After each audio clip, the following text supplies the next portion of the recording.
Production funding for Another View comes from the Hampton Citizens Unity Commission, using the time, talents, and skills of a broad base of citizen volunteers to help break down racial and cultural barriers, working to achieve the City of Hampton's community plan for a healthy, diverse community. And from the African American Programming Advisory Group, community visionaries assisting WHRO to engage, enlighten, educate, and entertain all communities in Hampton Roads. And now, Another View. Hello, everyone, and welcome to Another View. Tonight, we're talking about the economy and unemployment. The U.S. Department of Labor recently announced the latest unemployment figures for January of this year, 6.9% for whites and 12.6% for African Americans. The 2008 annual unemployment average for Virginia was 3.5% for whites, 4.4% for Hispanic or Latinos, and 6.2% for blacks. Those numbers were from the Bureau of Labor Statistics.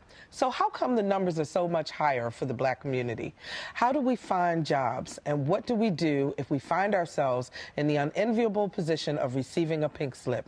Here to help us sort it all out is Dr. John Kamiru, an economist from Norfolk State University, Yvette Young, Vice President of the Urban League of Hampton Roads, and Wil LaVeist, author of Fired Up, How to Win When You Lose Your Job. Welcome to the program, everyone. Thank you. Thank you. Let's start with you, Dr. Kamiru. Yes. What is going on in this economy that makes the numbers so much higher for African Americans, unemployment numbers? Well, one of the reasons that we can look at is the nature of the training skills that people have in terms of the job that they perform. Most people who end up being laid off first are the people who have the least skills or the least required within an organization. And most organizations usually leave the professional positions to be the last option in terms of layoff after they have looked at all the other options. So because more African Americans are in the lower echelon of positions, if you will, yes, they tend to be laid off first?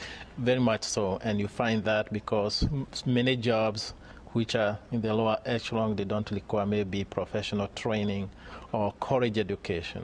So in that way, when they are about to make a decision who should stay or who should go, you find that the people who are always on the lower echelon of the corporations are the first one to be let Now, go. but we've been in double digits. The black community has been in double digits for quite a while. That's right. Where the rest of the country now is concerned about reaching double digits in terms of unemployment.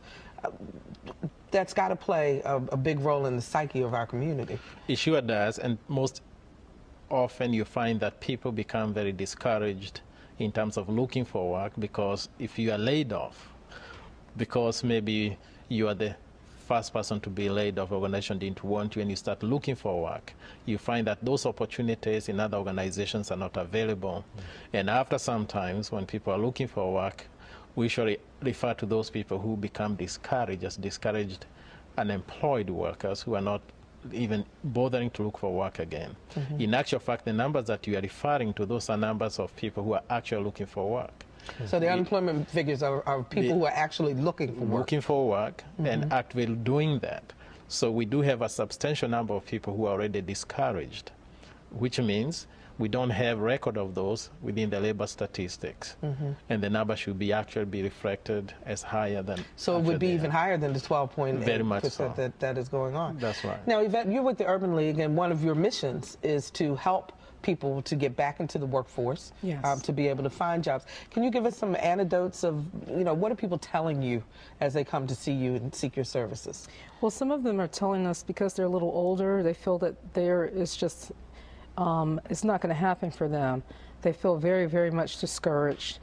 We have some that have limited skills, or were working jobs that was paying, the bare minimum, and so they feel like it's a hopeless situation. So we try to help them to, build their confidence level by teaching them the skills and making them stand out a little bit more so that they can feel that they can compete.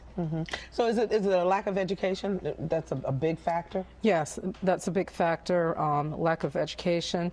We also have individuals that are coming to us that were incarcerated. So that's another issue, because where in the past we were able to find employers that will be willing to take on someone that had a record. It's a little bit more difficult today because they're competing against those that do not have a record, or those that even have degrees in some cases that are looking for just a job. Because they've been laid off also. Yes. Now, Wil, you know about this from personal experience. Oh, yeah. and that was the catalyst for you writing the book, Fired Up, because as a professional, you've found yourself in that position of getting that pink slip. Tell us a little bit about what goes through your mind when that happens to you. Oh, it's tough. I mean, what I talk about in the book is really the emotional side of it. And, you know, when you talk about being discouraged, you know, it's not only those on the lower rungs, but those on the higher rungs. One of the times people don't recognize is that the higher you go up, a lot of times the steeper the fall when you're an African American, when you're a person of color. And what I talk about is sort of the emotional side, how you deal with that, how you can come back. One of the key things is that if you've been fired or if you've been hit by a 2x4 like I have, shocked, one of the things you realize is that once you come back from it, you know, there are worse things. You can come back for it. So that fear that you might have of being fired again, it doesn't consume you as much. Well, you're an educated man. You've been to college. You did all the things that you're supposedly, right. you know, you're supposed to do as a journalist. You know, so to be fired or to be given a pink slip because of economic reasons that really you have no control over. Right. That also must play on the mind because we're control freaks. Oh, in my situation, you know, I was angry, you know, because a lot of it had to do with someone's personal feelings towards me. And that happens a lot because we are competitive and people are people and people have ways of doing things that they shouldn't really do. In this climate, yeah, it is because a lot of the economic situation and there are cuts going on. There are also cuts going on because companies can cut because they can say it's the economic situation, so they're cutting. But I think, and you know, I reread my book all the time because one of the things that it alerts you to is that it can happen. It's not the worst thing that can happen. And it also keeps you on your game. It keeps you mindful that a job is not promised to you. Again, a job is not promised to you. A severance is not promised to you. And it keeps you mindful to do the things that you need to do to focus on what you're supposed to be doing, how you're going to take care of yourself, how you're going to take care of your family if you have one. Dr. Kamiru, let me ask you now, for example, recently Smithfield Foods announced that they were closing their plant, and they're headquartered here.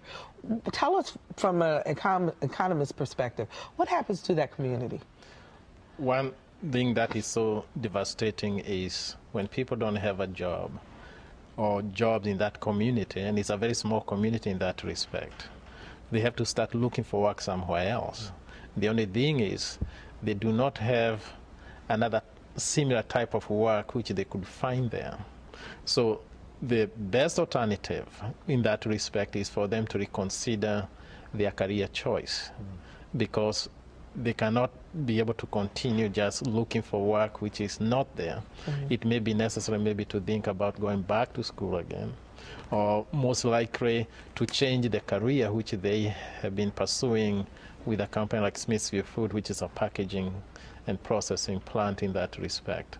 And that means they have to go maybe further from where they are, maybe travel further, maybe try relocate. And if it's the only company which is there, in this case, Smithfield Food is the most largest company in the community, you may find that the community may become less attractive for other people to move in. And the effect are obvious because the tax base tends to go down. And other issues such as schools and all that, they suffer because of that. So Yvette, when someone, say a worker from Smithfield Foods comes to you and they've been there for 20 years and they just got laid off, how do you help them to start to do some of the things that Dr. Kamiru was talking about, to change their career path or to find something else? The first thing that we do is we do a career assessment to find out what were their skills that they gained while they were working at Smithfield Food, for example. And then after that, we talk to them and find out what is it that you want to do. And then we start looking at possible options with them in order to determine, you know, what can they do. And from there, we began to, we provide one-on-one counseling, because that's really the heart of our program, to treat each person's individual situation differently, because we're all different. And then from there, we kind of give them some options that they might want to consider. Some of the things that we work with is sometimes we have college students that come to us, and they have, you know, they have their educational background, but they have not worked. And so what might be an option is to go into a program like the AmeriCorps Vista program, in which they can gain some viable skills if they're able to, and receive a stipend, for example. How hard is it to convince someone that they've got to pick up roots, or they may have to make a radical change in order to make that employment happen? Sometimes it's very difficult, because we all want to hold on to what's familiar, and having to face the reality that we really need to do something different and move away from what we're comfortable with. That's difficult sometimes. But we've been successful in helping people just to realize that maybe you might even have to just go as far as working in Newport News and not in Norfolk. That's a difficult one. You know, it's always amazing to me, because it's not being from here originally, how that tunnel is such a barrier. Oh, yes. You know, where others of us come in the area, it's like, well, what's the big deal? You know, but that's a very good point. That's right. In terms of changing. What about, and I'll throw this out to whomever wants to answer it, but what about generational unemployment? How do you break that cycle? Wow, generational unemployment. I mean, I think what a lot of people have to do, she talked about, what do you really want to do? You know, people have to start looking at what is their purpose, what is it that they really have a knack for, what is it that they really enjoy, and begin focusing on that. You can't continue to look at what your parents did or what your family's business seems to be, but you have to start evaluating who you are, because the era of blue-collar jobs, one dad managing to take care of the whole family on one paycheck with an 8th grade education, excuse me, that era is gone. Yeah. Yes. It's absolutely gone. You must be educated. You must be diverse in terms of what you can do, and you must begin to focus on, okay, what am I really here for, and what am I really have a knack for, and get focused on it. Otherwise, you're going to be left in the dust. There's an attitude amongst some that, you know, well, the man is keeping me down, or there's nothing out there, because, you know, it sounds like the man is having some troubles also with in terms of employment at this point in time. So what would you say, Yvette, is a key factor in trying to resell yourself once you've become unemployed? Well, one of the things that that a person needs to do even before becoming unemployed is to take that job and maximize whatever you can learn while you're there. Also, you know, take some classes and things like that in preparation, because we never know what can happen. So once you've lost that job, there's something else that you can do. So if you're working in a Smithfield plant, maybe you're a computer novice at home. So now you can take that and utilize that skill that you've learned to help you find something else. So no one should assume that because they have a job today that they're going to continue to have a job. But does that create a certain paranoia, do you think, Dr. Kamiru, in terms of, you know, getting your regular job done on a day-to-day basis? Of course, people are always anxious, and they fear the unknown. But the whole idea, though, is to think in terms of what do I need to do different. And the best thing is to also think about professional improvement, personal improvement, where although you have a specific job, you try to enrich what you do so that you become more valuable to the organization, where it's not just one task-oriented type of work where you become multifaceted. You can be asked to do more than just one thing, so that they don't look at you as someone who is expendable, but you're an asset to the organization. And at the same time, you have always to think ahead. If something happens, what am I supposed to do?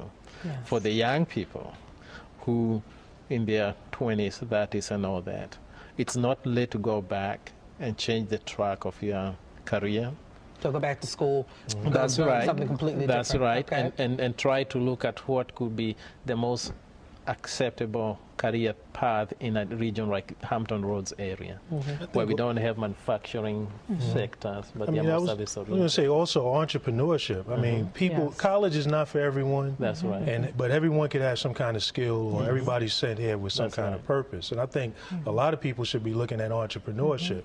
Working for somebody is actually riskier than working for yourself, because if you can come into a job like I did one day and at the end of the day be handed a pink slip, what is that telling you? I'd rather be in control of my own mistakes than to be able to walk into a building and someone say your services are no longer legal. Well, let me ask you, Will, because we only have a couple minutes left, and I want to get some really concrete, specific things that people should do should they find themselves receiving a pink slip. What is kind of the process, and how are you to conduct yourself so that you can make sure that you can start the immediate process of moving on? One of the things, 4 things I talk about in the book, Fired Up, How to Win When You Lose Your Job. First, you got to tell somebody immediately. That begins the process of networking. One thing leads to another. People hear about jobs. They let you know what's going on. 2, you should start reflecting on your own career. How did you get from where you were to where you are now? When you start thinking about your life as being in your own career, you'll start seeing that you yourself are a miracle and that you did do a lot of productive things. You start inspiring yourself. 4th, let your emotions flow. For me, it was anger. Some people need to go in the corner and cry. Other people, you got to let your emotions do what they do, because that's why God gave you emotions, to get that release, to get you focused on what you do, to get you motivated. Mine motivated me to write a book. 4th, you got to start, as you're planning, as you're doing these things, you got to start getting to the point of accepting, looking at your role, how you can, what you did, how you can learn from it, and forgiving so that you can move on. Because the more you keep ruminating over these things, oh, they fired me, oh, they did me wrong, that's time wasted that you could be focusing on your next move. On the next move. And Yvette, do you have some tips for those who are left in a job situation? Because I know that can also be stressful in terms of people being laid off, but you're the one who didn't get laid off. How do you overcome that guilt? I think you can overcome it by continuing to do what you're supposed to do while you're there, and not working and living in fear that you're next. Just do the best job that you can do, and just be thankful because it wasn't your time. And so you don't have to live with a lot of guilt, you know, because a person that you work with for many years. But I would suggest that you reach out to that person and be a comfort to them, and not just say, wow, it just happened to them, and you know, I'm very happy that I'm still employed. But you need to reach out to that person. You know, because I imagine some people feel very awkward about doing that, being able to reach out and to say something positive to the person who has been laid off. Did that happen in your instance? And we only got a couple seconds left. Well, yeah, I've been on both sides. I saw some of my friends be fired while I was still employed, and when it happened to me, there are people who reached out. And I think that she's right. I think that that's important. That's important to the healing process of moving on. Okay. All right. So we've got to wrap things up. I really appreciate you all coming and talking with us about some ways to overcome this situation that we're in. And we all have to remember that things can change and that things will get better. Thank you so very much. That's Dr. Kamiru with Norfolk State University. Thank you for joining us, an economist there. And Yvette Young with the Urban League of Hampton Roads, and Wil LaVeist, author of Fired Up, How to Win When You Lose Your Job. And up next, some advice to help you and the IRS, help you with the IRS. And later in the show, one young entrepreneur who literally changed his diet and created a business. But first, some events you may want to check out right here in Hampton Roads.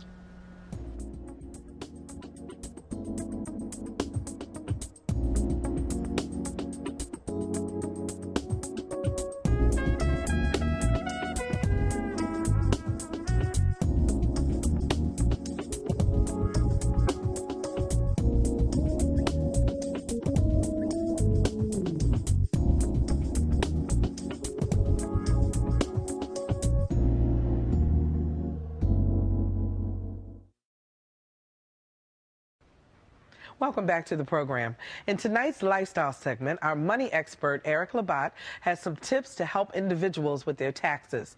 But first, our spiritual advisor, Dr. Melvin Mariner, has some thoughts on why in these tough economic times, more and more people are turning to the church. Barbara, I'm here with Dr. Melvin Mariner, the pastor of Grove Baptist Church and another views expert when it comes to spiritual matters. Dr. Mariner, welcome. Glad to be here, Lisa. Many churches are experiencing record numbers of people joining, and some people are attributing that to the economy. Well, you know, it's not just one dynamic. I think there are many reasons why people are, I guess, re-embracing, reconnecting with the local church. Regardless of denomination, people are looking for answers that we haven't gotten from our careers, that we haven't gotten from our state or government, whether it's local, state, or federal. They're looking for answers that will soothe their brokenness. People can handle certain elements of being in debt, but when it is over a length of time, the patterns build up. And so people are looking for hope. And so I think churches are seeing influx of people because, again, so many social and psychodynamics that play, but we're also seeing churches become more relevant. Is the church doing too much? No. Perhaps we aren't doing enough, because whatever the needs are, we should at least try our very best to meet the needs of the people as much as we can at any given time that we can. And I say, as the Apostle Paul, we have to become all things to all people, that we might gain them or strengthen them, that they will feel just as significant as we feel in the church. I am here with Eric Labatt, the personal finance consultant for the Labatt Consulting Group and another Views Money mentor. Welcome. Well, thank you very much. So, Eric, what's new out there when it comes to taxes for individuals? As an individual taxpayer, on the withholding allowance form, or the W-4, that changes. And what the W-4 form provides, I like to call that a financial weapon, because it adds up the number of allowances an individual has. It tells the employer to take out the appropriate federal tax dollars from their paycheck.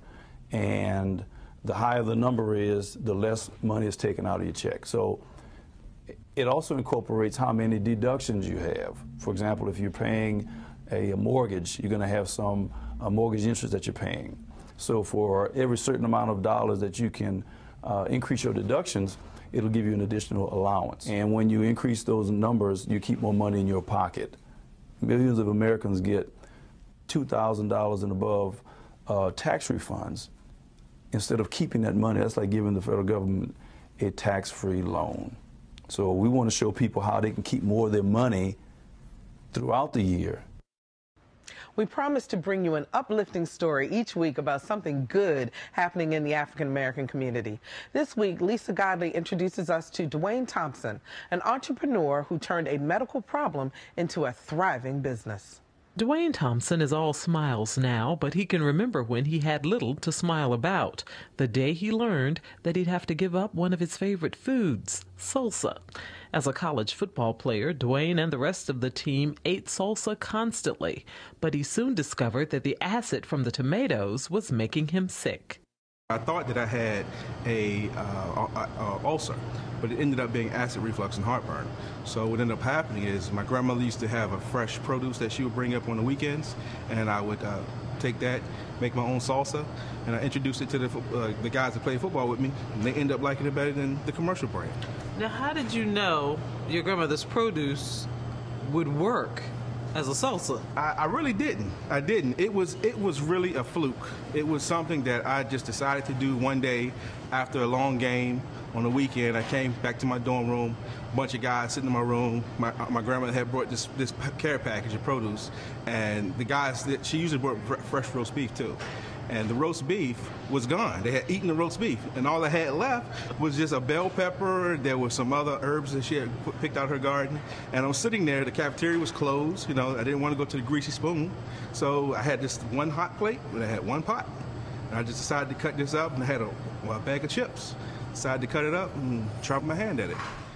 Thompson admits that the first batch wasn't that tasty, but he says it didn't make him sick either, so he started experimenting to improve the taste and eventually came up with a salsa that not only tastes good, but wouldn't give him heartburn or acid reflux. Well, the bell pepper base of the salsa provides vitamin C, and then what we've done is we scale back the normal traditional tomato-based, as that's in most tomato-based salsas.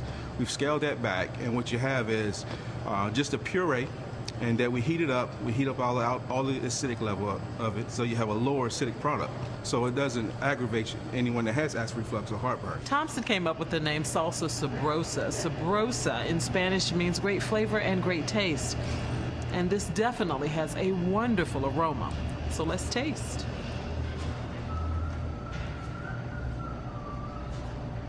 This is good. But if you won't take my word for it, how about the opinions of the men and women who recently judged the 2008 Virginia Food and Beverage Expo? Out of more than 70 entries, they chose Sabrosa Gourmet Salsa as the best new food product of the year, earning it the coveted Diamond Award.